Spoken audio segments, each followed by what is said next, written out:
નામ હેમલભાઈ. હેમલભાઈ, અચ્છા. તમારે આ કઈ રીતે બન્યું? હું હીરાનો માલ ઓફિસે દેવા જતો હતો, પીપલ 4 રસ્તા પર ઢાળ ઉતરતો હતો સાયકલ ઉપર, અને પાછળથી ગાડી વાળા ઠોકી.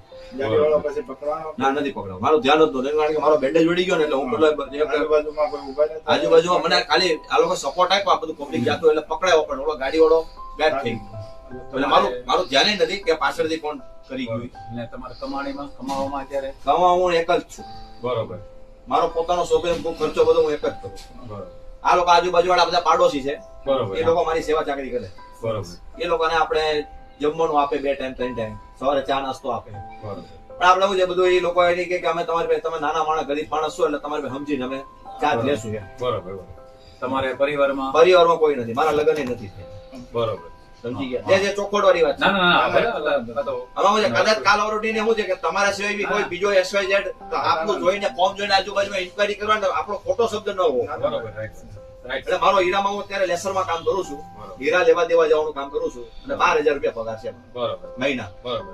બરાબર. અત્યારે મારો પગાર સડનલી બંધ છે. હા, એ તો બરોબર.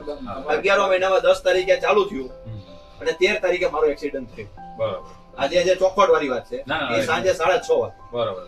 અત્યારે આ રહેવાનું? આ ભાડાનું મકાન છે. આ 5000 રૂપિયા હું ભાડું ભરું છું. અત્યારે આ મકાનનું ભાડાનું મારે 3 મહિનાનું ભાડું ચડી ગયું છે. હા, બરોબર.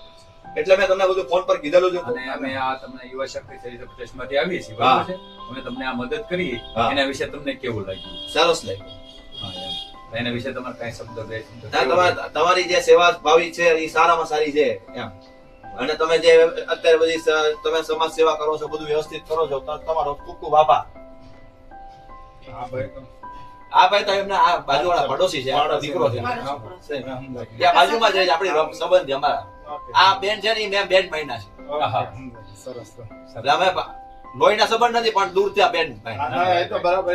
હવે એ 2 મહિના છે, એ મારે દર વર્ષે રાખડી બાંધે, એટલે એને મારી ઉપર લાગણી કે ભાઈ ભાઈના હું બનાવ બની ગયો, એ આપણને થોડી ઘણી આપણને સેવા કોઈ નથી. એટલે અમે આવા લોકોની મદદ જ કરીએ છીએ, બ્લેક લોકોની. અમે આ કાર્ય અમે અમારું સેવા યુવા શક્તિ ચેરિટેબલ ટ્રસ્ટ 20 વર્ષથી કાર્યરત છે, અને બધા જરૂરિયાતમંદ કોઈ બી હોય એની અમે સેવા કરીએ છીએ. વિધવા બહેનો હોય, કોઈ સિલાઈ મશીન આપીએ છીએ, આવા કોઈ જરૂરિયાતમંદ માણસ હોય એની અમે સેવા મદદ કરીએ છીએ. બરાબર. નહીં.